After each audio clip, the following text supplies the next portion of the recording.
E hoje, no programa Mais Saúde, nós vamos falar dos principais vilões que são os aditivos alimentares, aqueles produtos que são colocados pela indústria alimentícia para poder conferir aquele produto que eles estão vendendo, maior tempo de conservação, um gosto melhor. Eu contei até do peito de peru, né? Que nosso peito de peru, quando você comia naquela época de Natal, nossa, era branco e hoje é rosa. Mas por que ele é rosa? Para ficar mais atraente, não sei para quem. Mas esse cor-de-rosa, ele é dado o tom por causa de corante, que é excitatório cerebral.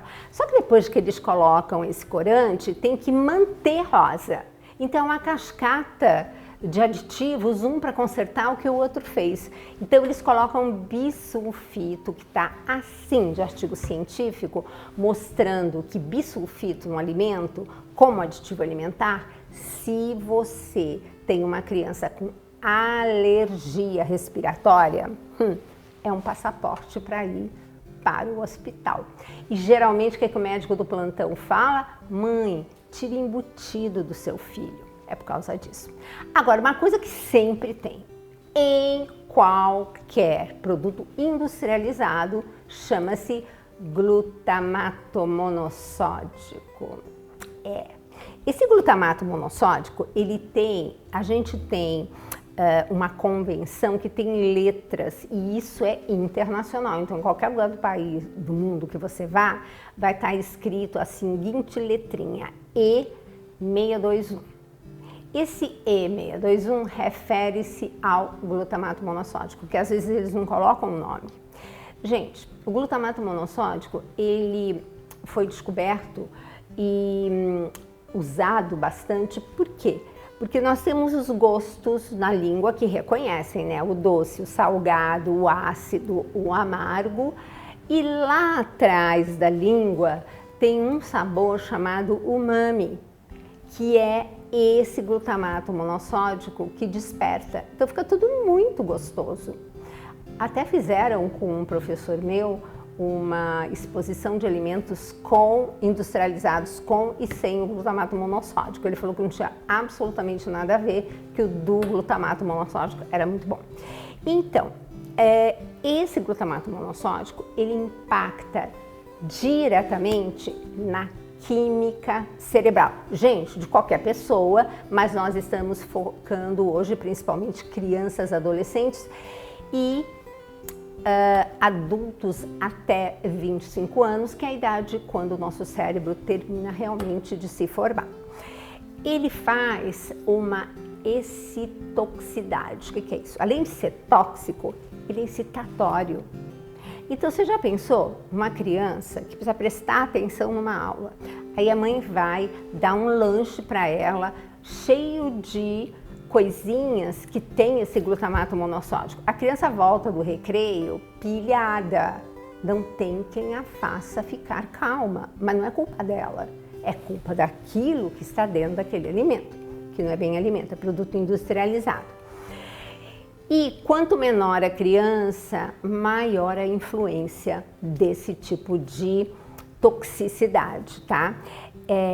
Existe uma coisa, o glutamato, olha o nome, glutamato monossódico. Aliás, eu sempre mostro para as meninas no consultório a palavra sódico, porque sódico vem de sódio. E você já sabe como é que é a receita do soro caseiro, né? É água, açúcar e sal.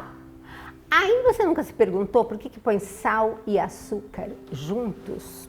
Pois é, porque o sal dá uma carona maravilhosa para a glicose dentro do seu corpo.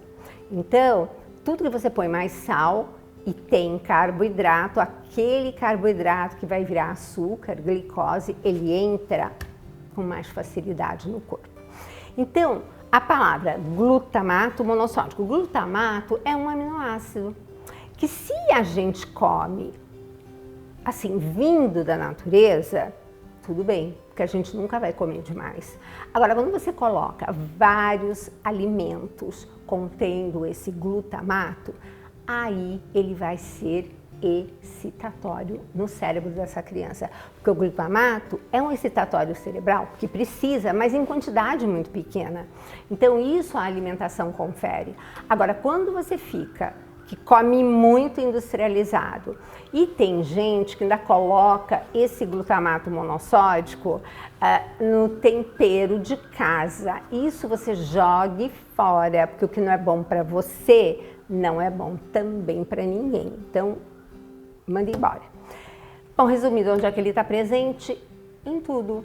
Absolutamente qualquer alimento industrializado. Você vai lá nos ingredientes, depois eu vou pegar um rótulo no último programa e mostrar para vocês a presença desses elementos aqui, tá bom? Lembram quando a gente tinha um adoçante à base de aspartame? Então, ele também é considerado um aditivo alimentar, ele tem um número E951.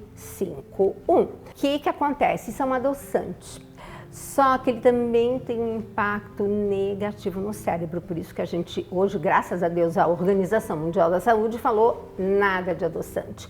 Todos não fazem bem. Primeiro, não fazem bem para o cérebro, como o aspartame, e segundo, fazem mal para a nossa microbiota intestinal. E lembra que tem uma comunicação entre intestino e cérebro? Pois é. Então, o que acontece? Ele pode afetar esse aspartame quando o cérebro precisa produzir neurotransmissores. O que é neurotransmissor? Então, neuro de neurônio. Transmissor é o que transmite. Então, é um neurônio que fabrica uma molécula que vai transmitir para o neurônio seguinte alguma coisa. E tem dois que são, assim, importantíssimos, todos são, mas esses dois principalmente, e que são, o aspartame interfere, que é a serotonina, lembra meninas, serotonina e dopamina.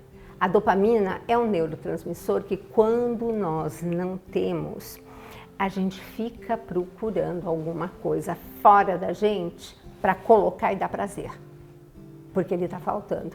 Ele é o neurotransmissor da recompensa, né? Então, isso é importante. E ele está presente aonde? Tudo. Aspartame também está em tudo, porque todo mundo usa aspartame como adoçante. Então, bala, chiclete, sabe aquele chiclete sem açúcar, que não tem açúcar, mas tem o adoçante? Sobremesas dietéticas, porque tudo que é light diet, eles vão estar usando um substituto principalmente do açúcar, e aí é o caso do aspartame. Amanhã tem mais.